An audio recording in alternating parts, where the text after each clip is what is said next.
Muito bem-vindos a mais um programa Léo Jesus. Eu sou o Léo Jesus, sou jornalista esportivo e neste canal faço cobertura do maior clube do futebol brasileiro, São Paulo Futebol Clube, que empatou com a equipe do Mirassol. Portanto, vamos falar desta partida. Quero trazer aqui o lance do gol anulado do São Paulo, super polêmico inclusive. Vamos trocar essa ideia, trazer trechos dos melhores momentos da entrevista de Carpini, que destacou pontos importantes, inclusive nestes pontos. Ficou aí subentendido, muito difícil ter James Rodrigues entre os titulares na Supercopa. Vamos trocar ideias sobre isso, além de renovação de contrato de zagueiro do São Paulo muito próximo de acontecer. Tudo isso e um pouquinho mais depois da vinheta.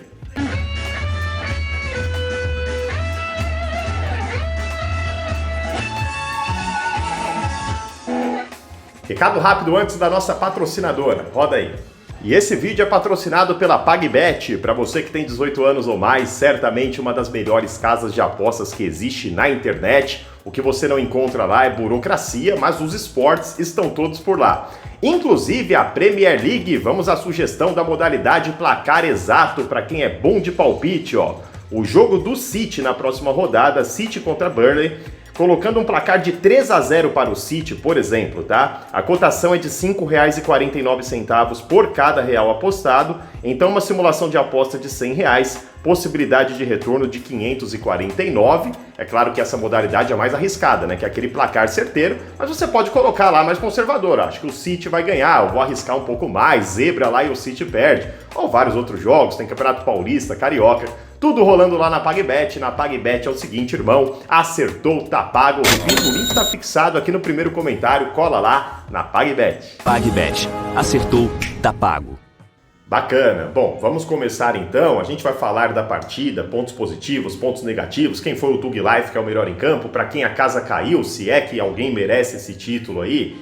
Mas é impossível falar de São Paulo 1, Mirassol 1, sem citar um erro, para mim, grotesco de arbitragem. O Galopo faria o gol da virada do São Paulo por 2-1 e o árbitro de vídeo, o árbitro em campo deu o gol, o árbitro de vídeo procurou pelo em ovo. E vamos combinar que, historicamente, quando se procura pelo em ovo contra o São Paulo, não acha um pelo, acha uma peruca inteira, que é pelo menos o caso deste gol. Vamos já direto aí ao vídeo que eu separei para a gente analisar juntos. E aí nesse golaço do Galopo, a arbitragem entendeu que o Caleri, ó, que está passando ali no meio da área, olha no replay aí, ó, que ele teria atrapalhado o goleiro Muralha, que não chegaria nessa bola de jeito nenhum. Mas antes disso, né, se eles quisessem pensar em algo, vamos para trás do gol. E esse lance aí? Antes de qualquer possível impedimento do Galopo, dois braços totalmente abertos, um pro alto, outro pro lado ali e nada. Pênalti ninguém analisou, né? Obviamente que não. Galopo faria esse golaço aí, que Muralha não pegaria nunca, a visão dele tá tranquila, anular esse golaço do São Paulo.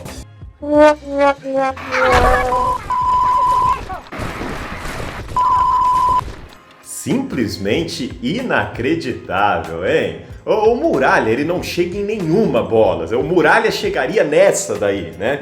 Visão encoberta, nada. E outra coisa, ninguém analisa o lance antes do possível e absurdo impedimento marcado do Caleri? Não poderia ter sido pênalti para o São Paulo ou isso daí nem passou pela cabeça da arbitragem, né? É simplesmente incrível, cara, os critérios quando é contra o São Paulo. Perguntinha de reflexão. Se o São Paulo não tivesse a cor vermelha, não fosse o São Paulo, fosse um outro time sem a cor vermelha, preto e branco, né? E fosse, de repente, o Yuri Alberto passando por ali, não o Caleri, esse gol seria anulado? O VAR chamaria para qualquer possibilidade de situação? Se você não tem a resposta, eu tenho. É não, certeza absoluta. E pra gente resenhar na nossa brincadeira aqui dos placares que eu sempre dou, no fundo eu acho que isso foi um complô, tá? Esse impedimento aí inexistente do Caleri foi um complô por causa disso aqui, ó. O São Paulo mais modesto dessa vez, pode cravar aí, vai ser esse placar. 2-1 para o São Paulo hoje em Mirassol, e não tem erro, é fim de papo. Ah, mas tem chance de ser outra coisa? Nenhuma! 2-1 para o São Paulo, eu sou um profeta. São Paulo ganha de 2-1. Me prejudicaram, pô, já ia outro Tug Life do Léo Jesus acertando outro placar. Olha, eu vou pro STJD para colocar esse na conta, hein? Acertei, 2-1, anularam o gol do São Paulo aí para prejudicar o São Paulo e arrebentar com o meu placar, essa que é a verdade. Bom, agora vamos falar da partida, vamos de pontos positivos, vamos começar pelo que é bom. Acho que o São Paulo fez um jogo ok para um início de temporada, onde os times do interior, gente, têm uma diferença física, né? Se preparam há mais tempo e o São Paulo se virou bacana ali. No primeiro tempo, São Paulo fez uma partida interessante, foi se perdendo no decorrer dele, conseguindo envolver a equipe do Mirassol. São Paulo demonstrou alguma profundidade, principalmente pelo lado esquerdo, com Ferreirinha, que eu já coloco entre os destaques da partida, junto com o Wellington. Eles formaram uma dupla muito interessante. Aliás, o Wellington começa muito bem essa temporada, hein? Mais uma partida de ok para boa do Wellington. O mesmo eu digo do Ferreirinha, deu um trabalho gigantesco. No segundo tempo parece que sentiu fisicamente, né? Mas fez uma boa partida também. A dificuldade do São Paulo para ultrapassar aquela última linha, né? Aquele último passe para encontrar o centroavante. Caleri, que começou o ano um pouquinho abaixo, parece, não sei nem se fisicamente me parece bem, mas muito fora ali de tempo de bola, talvez pelo o próprio tempo que ele está sem jogar, né? Um pouco mais do que os demais jogadores, enfim, sentiu o Caleri um pouquinho abaixo.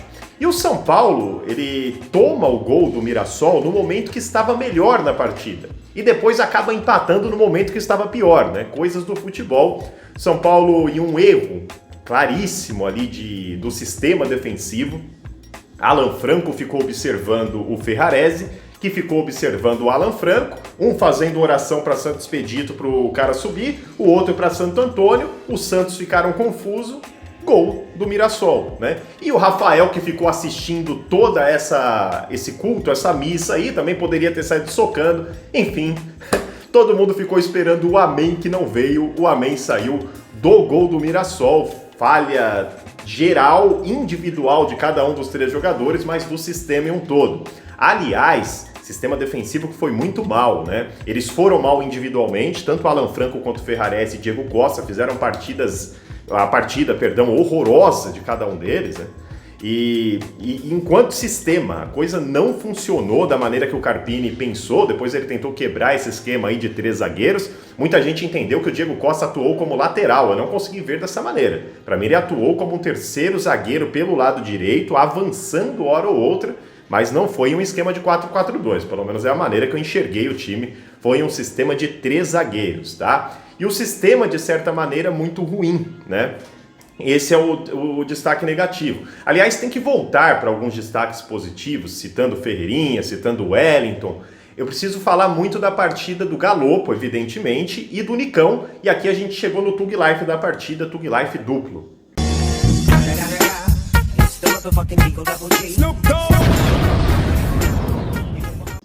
Tug Life duplo hoje, normalmente eu não gosto de fazer isso porque dá impressão de mureta, mas para dar uma moral até pro Nicão, né? Galopo, motivo óbvio, bateu bem o pênalti, teve boa movimentação, fez o segundo gol ilegítimo do São Paulo, bizonhamente anulado, mas o Nicão, gente, grande partida, olha, sem dúvida nenhuma. Os minutos que o Nicão entrou foram os melhores minutos dele no São Paulo. E por que isso é importante? Porque são os primeiros minutos pós-volta, né? Eu sou um cara cético sobre uma recuperação do Nicão, mas os primeiros minutos dão um sinal de que, quem sabe, isso pode ser revertido. Muito boa sorte pro Nicão, cara. Jogou muito bem ali, dando várias alternativas. Deu um grande passe ali que o Juan perdeu um gol. Aliás, aí a gente volta um pouquinho para os pontos negativos. Entrada muito ruim do Juan também. E aí uma cobrança aqui ao Carpini. Vai ter, lógico que vai ter cobrança, Carpini. Achou que não? Por que o Juan, naquele momento ali? Você colocou o Juan mais para jogar pelos lados do campo. Se fosse no lugar do Caleri, ok, não tem centroavante, você tenta para descansar o Caleri. Mas para entrar do lado de campo, William Gomes não seria uma possibilidade melhor, Carpini? De repente, jogador mais agudo, de velocidade pelo lado? Viu o Juan ajudando muito nessa posição? Outra situação, dupla de volantes do São Paulo, eu acho ótima, tá? Pablo Maia e Alisson, jogadores importantes, né? Praticamente um pilar ali, tanto defensivo para a saída de bola do São Paulo também. Mas ontem eu percebi um meio-campo que ficou muito preso, principalmente a partir do segundo tempo. Por que não o Bobadilla, né? Tiraria ali o Alisson do jogo, ou o próprio Pablo Maia recuando o Alisson. É uma questão de, fisicamente, quem está melhor. Testar o Bobadilla não poderia ter sido um ponto importante? Então fica esses questionamentos aí também ao treinador do São Paulo, nesse São Paulo 1, Mirassol 1. Em resumo, acho que não é motivo de desespero nenhum, partida normal de começo de temporada do São Paulo, que, embora o Carpini jura que não na entrevista coletiva, mas está de olho lá no dia 4 de fevereiro e tudo que vai acontecendo vai sendo em direção a essa partida. Claro que numa coletiva ninguém vai falar isso, é sempre o jogo mais importante é o próximo e blá blá blá. E por falar em entrevista de Carpini, vamos colocar esse primeiro trecho. Em relação ao gol anulado, eu não vou entrar muito no mérito dessa questão, porque acho que tudo que a gente fala demais acaba surtindo algum efeito, e na maioria das vezes negativo e não positivo, porque não vai voltar atrás do que aconteceu. Mas numa finalização como a do Galopo, eu acho muito difícil que a interferência de algum atleta teria feito com que o Muralha defendesse aquela bola. Então é muito interpretativo, enfim, não vou me aprofundar no caso, e a minha opinião eu acho que o gol foi legítimo. E já tem ligação com o que a gente já discutiu, gol anulado de maneira bizonha. Os Tug Lifes da partida parece que seriam os Tug Lifes da partida também do Carpini, se liga aí. O Galopo, depois de um longo período de inatividade, teve a oportunidade de fazer 10, 15 minutos no Morumbi na nossa estreia. Hoje um período um pouco maior, dentro do programado, toda a carga muito bem ajustada e controlada, e essa evolução de maneira gradativa. É um cara que sabe fazer gols, isso já é uma amostra desde o ano passado, em várias oportunidades ele foi decisivo. Ganhamos mais uma opção com a entrada do Galopo, sem dúvida. Ele ainda, assim que ele atingiu o seu melhor nível de jogo, por mais que fisicamente ele esteja recuperado da lesão, a gente sabe que o jogo é diferente, alguns aspectos são muito específicos e é isso, ele precisa jogar, não tem jeito. E ressaltaria também a entrada do Nicão, que foi outra alternativa boa que nós recuperamos aí para a sequência do nosso ano. E aqui ele dá um sinal muito importante, tá? Aquela questão de, olha, o Nicão será vendido, que era prioridade sobre o comando do Dorival Júnior, bem ao contrário do que falavam que o Dorival queria porque queria o Nicão, bobagem, tá? Não era nem intenção colocar o Nicão no time. E com o Carpini gostou muito do que o Nicão tem apresentado na pré-temporada e nos treinamentos. E ele cita, olha, uma peça importante, ganhamos, uma situação importante aí para o decorrer da temporada. São indícios claríssimos de que Nicão deva sim ficar no São Paulo. Se for para entrar dessa maneira, colaborando como colaborou, evidentemente que é muito bem-vindo, Nicão. Mas o Carpini falou esse ponto que aí a gente vai discutir um pouquinho. Carpini, boa noite. Próximo jogo contra a Arcílio Neto, próximo jogo contra a Portuguesa, pretende de repente relacionar a Arboleda, o Rames e também o Rafinha? Existe alguma previsão nesse sentido?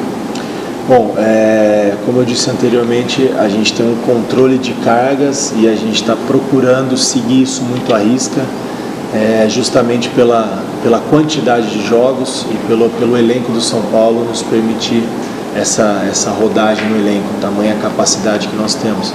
Então, em relação a essas três situações em específico, a gente ainda precisa entender um pouco mais agora a nossa reapresentação a partir de quinta-feira, entender o que a gente tem de melhor para o jogo da Portuguesa e não deixar de pensar também na nossa sequência.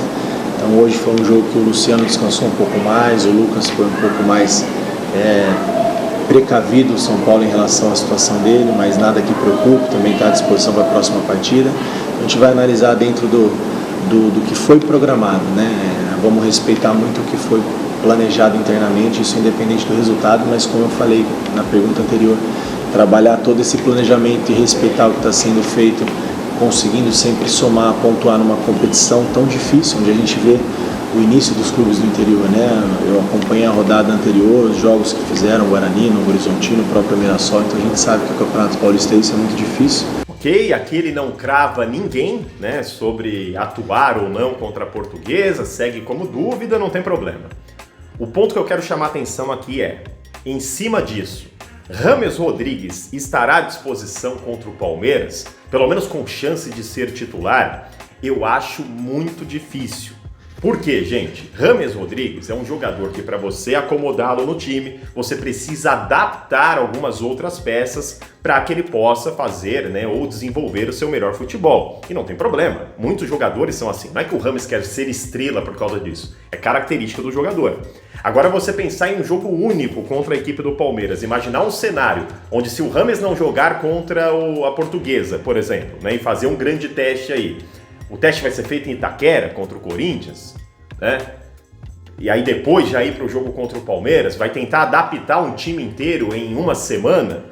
É muito difícil imaginar, pela característica do jogador e característica de resto de time que precisa ser desenvolvida em tão curto tempo, um James Rodrigues como titular nesse confronto da Supercopa do Brasil contra a equipe do Palmeiras, tá? Acho que pode até estar à disposição, mas deve ser reserva. Aí não adianta também o James, não participei de repente da final da Supercopa do Brasil, eu tô chateado. Pois é, não estava 100% aí, paciência, aí não é culpa dele, não tô falando que é culpa do jogador, mas também não dá pra, coloca o James Rodrigues só quando ele estiver bom, vai ter que lutar pelo espaço dele. A partida do Galopo demonstra muito isso, Galopo inclusive muito feliz aí numa declaração, né, ele é questionado sobre a disputa, ele fala que aqui não é Galopo, aqui não é Luciano, aqui não é James, aqui é São Paulo. Que todos tenham esse entendimento e que o James Rodrigues possa voltar o mais rápido possível para ajudar e colaborar com o São Paulo e brigar pelo espaço dele, que essa será a dinâmica do ano, com a demonstração de Luciano no primeiro jogo, de Galopo no segundo. Não vai ser no gogó, viu, James? Mas eu acho que você tem perna para poder ganhar essa posição. Vai fundo, acredito muito nessa temporada ainda de James Rodrigues. Quero falar de Diego Costa, que inclusive já destacamos aqui entre os pontos negativos, né, evidentemente, dessa partida, mas deve renovar o contrato com o São Paulo, muito próximo de ser anunciado nas próximas horas ou dias aí, tá? A coisa avançou bem. Diego Costa deve permanecer no tricolor por mais alguns anos, para alegria de alguns, desespero de outros. Tem gente que acha que o Diego Costa é o novo Lucão, tem gente que acha que ele é o novo Lugano também.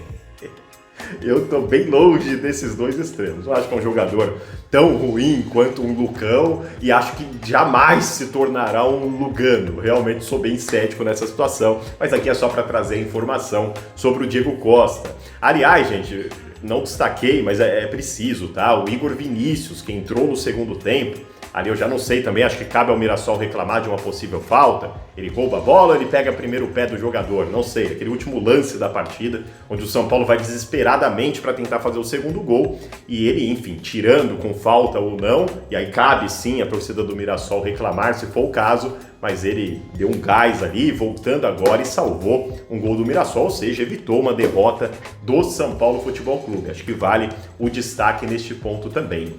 É isso, galera, deixa eu só passar o vídeo aqui, deixa eu ver quem chegou, né? Quem chegou aqui vai deixar um comentário, porque vai ajudar nessa campanha Desflopa o Léo Jesus. E a campanha Desflopa o Léo Jesus, YouTube. Conto muito com vocês, gente. O YouTube, infelizmente, não tem oferecido o nosso canal da maneira que ele merece. E, francamente, eu não tenho muita esperança que isso venha da plataforma. Então, posso contar com uma ajuda sua? Por favor, gente, para que eu possa continuar aqui, para que a gente não tenha que ir embora da plataforma. Me ajuda. Deixa o like, faz esse combinho pra mim. Like, você que não tá inscrito, se inscreve no canal, tá? E ativa as notificações. Além disso, deixa um comentário aqui, isso também ajuda, na real, ajuda pra caramba. Qual comentário? Qualquer um. São Paulo maior do Brasil, São Paulo maior do mundo, viva o São Paulo, algum comentário que isso, quem sabe, desflopa o Léo Jesus. Hashtag desflopa o Léo Jesus, YouTube. Me ajuda nessa daí, por favor. Desflopa, YouTube! Deixa eu mandar um abraço aqui, um momento salve o Tricolor Paulista para os amigos do canal. Hoje vai para o Cleiton Dalman, ele é de Joinville, Santa Catarina. Também para o Moisés Alvarenga, Paulo Neymar, Ademir Bittencourt, Pedro José da Silva Filho e o Gustavo Bruno, tá? Sintam-se todos abraçados, representados por esses amigos que estão sempre deixando comentários e participando dos nossos vídeos aí, tá? Da minha parte, que o meu amigo Jesus Cristo abençoe de maneira profunda a sua vida. Tem erro não, vamos pra cima, vamos pro Tetra da Libertadores, se Deus quiser. Se você acredita, coloca um comentário. Tetra da Libertadores, eu acredito. Um abraço a todos vocês, fiquem com Deus, tchau, tchau.